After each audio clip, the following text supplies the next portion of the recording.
What is up, everybody? Silver Stasher back with another video. This is going to be a fun one because this is the first time I've done it, but this is my entire stack after 6 months of stacking silver and gold.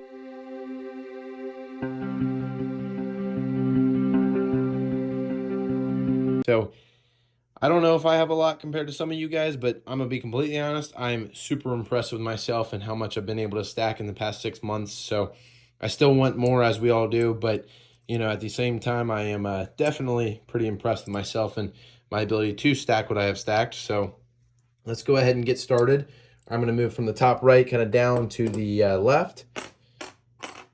So let's get started. So first thing, right here we've got some bars. I bought these 5 at the same time. Just simple, what is that? Sunshine Mint or Silvertown bars. And then some generic regular 1 ounce bars down here. And then as well as this one, which is one of my favorites, little 1 ounce Prospector, 999 silver. Pretty cool, unique little bar. Now, moving into all of my silver rounds and coins, I've got some, whatever these are coins, Philharmonics, euros, I guess, Australian Mint, and then some Year of the Mouse and Year of the Tiger, as well as one of the recent pickups. What even is this? Is this an Aztec? I think it's an Aztec, but yeah, so I got that, and then moving down some more Philharmonics, and then this is like a New Zealand coin, which is really, really cool and unique. I got that in one of my Investor Crate silver unboxings. And then this is the first ever Silver Eagle that I got, so I have it written on here. It was from my mom. She got it for me for Christmas, so pretty special to me. I do like that. And then I've got one of the Mexican 1 ounce silver rounds right there. This is an older one, 1984. Another New Zealand coin right there. We got a couple of the Maple Leafs. One of my favorite designs of all silver rounds and ounces. But as you can tell, I don't have a lot of them because I've kind of transitioned my thoughts into stacking, the premium stuff like a lot of the Silver Eagles, which I'll get into. And I've switched to actually wanting to just stack more of the generic ounces, which we'll also get more into in this video. Alrighty, moving on down here. I think that might be a better angle, hopefully at least. We have, what is a South African Krugerrands, which I would love a gold one of those someday, but that'll take some time because gold is obviously very expensive. I'll put the spot price on the screen just for my own little keepsake and memories, but moving on, we've got whatever this is. I picked this up at a store, Queen Elizabeth on it. I don't know, something. And then I've got a 911 gold round, or silver round. I wish it was gold. Just because I became a firefighter, which I've said in some of my videos. And so now that's, kind of a cool thing to collect. So a couple silver, generic Buffalo ounces. But this one I am actually skeptical of. I don't even think that this one is real. I don't know how to tell. I want to take it in and get it tested, but I just haven't done so already. But as you can tell, it just has a different kind of different view. It doesn't really look the same as other silver. But also, if you look at the back, so it's not at all oriented properly. So you flip it straight over, it's totally off orientation. Whereas like this one, for example, you flip it over and it's got the correct orientation. So I don't know. I got it for a really good deal, like way under spot, so I'm a little bit skeptical about it, but I kind of want to make a video in the future of going over this specific round and see if it is actually real or not, or if I got scammed, because, at the end of the day, I really don't know right now. But we have another 911 pictographed, I guess if that's what you call it, Silver Eagle, but 2001, pretty cool. I actually really like the colorized versions of coins, but I know a lot of people do not. I don't really understand why. Maybe you guys will have to let me know why people prefer to not have colorized versions. I just think it's kind of unique. You still get an ounce of silver, but you have a little bit of an art piece to look at as well. Now moving on to my Silver Eagles. I got a lot of them because I went through a phase where I was just going to try to stack Silver Eagles, which I've gone away from completely now because the premium was just so high that, it really doesn't make any sense for me. So I got, 15 or so Silver Eagles. These right here are just Buffalo rounds, as well as a Mercury dime round. So these are what I call my clinkers. I keep them out of the case. I keep them with me at all times pretty much. These are just for playing around with, just for fun, because I don't really like to baby all of my silver, because I think it's fun to still get your hands on it and, you know, be able to feel the wealth that you're building. So, you know, if I put everything in a capsule, then I would never really get to enjoy what I actually have. So I'm not doing that with every round, obviously, but with some of them I do like to play around with and just, you know, not really care. I've dropped these on the ground and it doesn't really bother me. It's just really for fun, to be honest. So anyway, Silver Eagles. I do collect some Silver Eagles that have a little bit of toning on them. I just think it's kind of cool. I try not to touch them with my hands too much, but at the same time, you guys are gonna have to let me know how you feel. But I just don't really understand the whole perspective of, oh, let's just go ahead and keep all of our silver touch free, never touch it with our own hands. I don't know. Maybe I'm wrong, but anyways, I like to touch my silver. That's just the honest truth. So I keep some of my silver rounds in the capsules, but a lot of them I keep out of it as well. So anyways, that is my silver, and I'll put on the screen before the video ends of all the total of ounces in silver and gold that I have, and then the today's dollar value of it, because I like to kind of keep this stuff for my own memories. When I look back in 10 years and have 15 times the amount of what I got here, I think it's cool to kind of see where I started, because I've already been enjoying my video of 3 months into stacking. So this is kind of my next version of that. But let's go ahead and move on to some of my bigger silver rounds. In bars, I mean. So for bars, we're gonna jump right here. This is a graded coin that I got for free from Trader Beyond Whatnot. Kind of cool. I don't know if it's really worth much, but it says it's an obverse wheel mark. Don't even know what that means, but I think it's a really cool coin. And obviously, as you all probably feel the same way, anything free is always a very enjoyable thing to get. So that was free, and I enjoy the heck out of it. Now I've got one 10-ounce bar right here. This is a Royal Canadian Mint 10-ounce bar. My first big bar purchase that I really enjoy. This is another 10-ounce bar that I still have not taken out of the plastic yet. I know I made a video asking you guys, should I take it out? A lot of you guys said yes to enjoy it, but then some of you guys also said no, and I just haven't necessarily made up my mind yet, so I decided to keep it in here for now. But this is another one of my favorite 10-ounce bars, because I just think the design is really pretty. But I got it for spot at Silver Gold Bowl, because they run a spot deal for new customers where you can get this 10-ounce bar at spot price. So my favorite thing about this bar is build your wealth in ounces. I'm a big believer, and obviously, you know, it's great to hold on in cash and everything, but it's not going to do you too much in the long term. So this is seems to be a viewer favorite. I didn't really appreciate this bar as much as other people did until I really did some more research on it. But the Engelhard bars, which is his 10 ounces of poured silver, this is actually very, very rare, and they actually stopped making these, I believe, in the early 90s. So they're going to just become more and more rare as they get melted down and lost and whatever happens to them. So, but I really like that thing now. I like playing around with it. I like that it's not in a case or anything, and I know you guys tell me to be gentle with it, but because it's poured, I just feel like I don't have to be super gentle with it. So to be completely honest, I'm not. Moving on to some more silver ounces.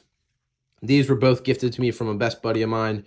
He gave them to me for free, which is really, really a kind thing for him to do. I mean, both of these combined value is worth, you know, well over what a Silver Eagle would cost. So it was really nice of him. He knew I started collecting silver and gold, so he actually went out of his way and gave these to me. So very kind of him. These are part of my special collection, I would call it. Really enjoy having those.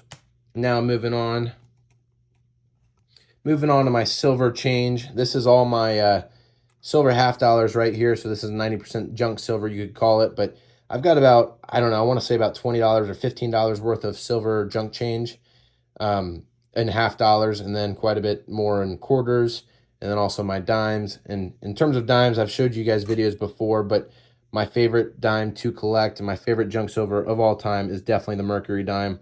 They're usually in the best condition, so you don't lose a lot of silver in them, besides the Roosevelts, obviously. But they're also, you know, way more distinguishable than the Roosevelts. And I just think that, you know, if you see a Mercury dime, you know it's silver for sure, whereas if you see a Roosevelt dime, a lot of people don't even understand that those were silver. So I just think that the Mercury dimes are, in my opinion, the best dime to collect in terms of junk silver. But I do have some Barbers as well, not really any that are in good condition, but these are fun. I always pick them up when I see them just because they're a little bit more rare. But you know, like I mentioned, you do lose a little bit of silver on them because they're all pretty worn out quite a bit. But so I have about $20 or so. I don't know, that's total guess, but about $20 worth of junk silver dimes. And again, I'll put this all up on the screen at the very end of the video. So if you do stick around to that point, I really appreciate it. It does mean a lot to me. Moving on, we've got some more coins over here. I don't have nearly as many Morgan dollars as I want. I know that's a staple in a lot of people's collections, but I've only got 4 of them right now. But, you know, I still appreciate it quite a bit. And it's fun having this. This is actually my first coin that I ever got. I got this when I was a little kid. Never really realized I was a collector when I was a little kid, but held on to this from my uncle, my birthday back when I was probably about 12. And so I really kind of appreciate having the old historical coins, I could call it, that came from members of my family before I even was really stacking or collecting. So got a bunch of Morgan dollars as well as a silver piece dollar right here. I guess I only have 3 Morgan dollars. Thought I had one more, but and then I've got 2 piece dollars. This one I just think has such cool toning on it, so I picked it up a while back, but you can tell that it's got like some darkness to it, but really pretty coin in my opinion. Now moving on to some other just generic random kind of coins. I have this one, which I don't remember what I paid for it, but it's a 90% silver half dollar. Another really cool coin. I do have a Standing Liberty that's just in a capsule because it was one of the coins that I got that was in pretty good shape that I want to keep it in good shape. So put it in a capsule just because. And then I got this for like $20. Kind of overspent on it, but I think it's a proof. Silver half dollar, George Washington, 250th anniversary. So really cool little coin. Moving on, this is another gift from my family. My mom got me this. This is a Benjamin Franklin firefighter memorial coin, 1 ounce of silver with a guy climbing a ladder with a victim on it, which is kind of cool. To serve and protect. So I just like that. My mom kind of got that. My mom kind of got that for me when I graduated Fire Academy. So special little coin there. Now moving into my gold, this is actually where most of the value is, believe it or not, even though it's literally hardly any in my collection. But I have a lot of different gold. I'm going through a gold phase right now where I really I love stacking gold. So we'll start with this one because it's got a pretty bad glare. But we got a Philharmonic. I believe this is a 10th ounce gold coin. So nothing too crazy, but just a piece of gold. Then we have one of my favorites. This is a gold 1911 Gold Eagle, $5 coin. I want to get the 250, but I love this coin. I just think it's so pretty. It's really cool to have the pre-1933 gold coins. And then this is kind of what I'm going to start collecting now because it's just in my price range more so than higher denominations. But this is a Gold Eagle 10th ounce. So I'm going to start collecting these pretty heavily just because they are they're kind of affordable in the sense of, you know, I don't have to go spend a ton of money, and it'd be really cool to someday get a whole tube of these coins. That's kind of one of my long-term goals. Now we got 3 just generic grams of Alcambi bar grams, 3 of them. Not too exciting, but still pretty cool. I would like to maybe trade them up, but I know some commenters have told me not to, just to keep it since I have it, but that's probably what I'll do. But it would be kind of nice to trade those up to 1/10 or something. But this is my most impulsive purchase of all times. If you guys have watched my videos before, you've probably seen it in it, but it's a 1 ounce pamp bar of fine gold that I actually bought at Costco for I think about $27.50 is what I spent on it. So I've already made a decent amount of money on it because gold is over $3,000 now, which is a big deal. But again, it was a very impulsive purchase. I bought it on the whim. First piece of gold I ever bought was a 1 ounce, so a little crazy, but you know, I don't regret it at all. And then I had this 1/25th gold Panda, 2007. I bought it for $115. I'm not sure what it'd be worth about now, but it's a cool coin.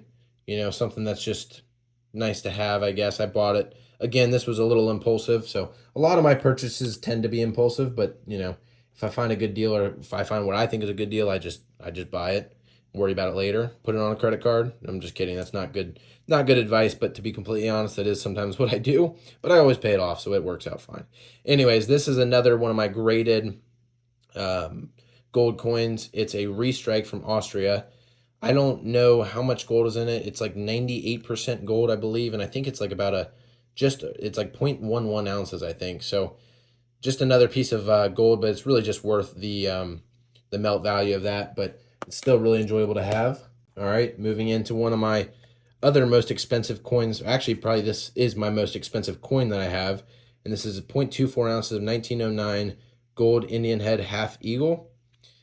Again, probably my favorite coin that I own, just because it's very valuable, and obviously it cost me an arm and a leg to buy this, but I really enjoy having it part of my collection. I think it's awesome and really pretty coin. So that's that. All right, my phone's about to die, so I'm gonna let you guys go, and I'll be right back in 1 second. So last but not least, for gold, we have two of these little bitty itsy maple leafs from Canada. These are just 1 grams, but there is a dollar value on them, so they have face value, which is kind of cool. But again, I probably wouldn't be buying any more of these grams.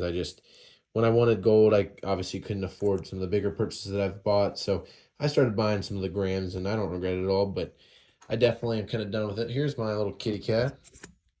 My cat wants to say hello. He's a big silver and gold collector as well. He loves this stuff. So he says hello, and he wants to introduce the last and final piece of my silver collection, which here's where my other Morgan dollar went. So there's some of the silver, and this I just did a whole video on filling this typeset out. It was a lot of fun. It's all the coins from 1900s, U.S. coins, or I guess not all of them, but a lot of the different varieties. I'm just missing 2 of these coins, and I actually had somebody offer to send me those, which, one of my viewers did, which was really, really nice. Really appreciate that. The coin community is pretty amazing. Oh my gosh. He's loving this. Yeah, you're a good boy. He's a good boy. Very good boy. He loves gold and silver. That's why he's the color gold. But anyways, that is my full stack for you guys, and I may have missed something, but anyways, here I'll go ahead and put up on the screen the total ounces I have in both gold and silver, so you guys can kind of have an idea, and just so I have an idea when I, move forward as well. But thank you guys so much for watching the video. I really appreciate it. And as always, please, please, please, if you can like and subscribe. I'm so close to getting to 3,000, or I'm sorry, I wish I was at 3,000. I'm so close to getting to 1,000 subscribers, but I'm not quite there yet. I'm at like 650. So if you guys could like and subscribe, that really, really helps me out. I would love to get to 1,000 subscribers by the end of this month or next month. So anyways, thank you guys as always. And again, Silver Stasher out.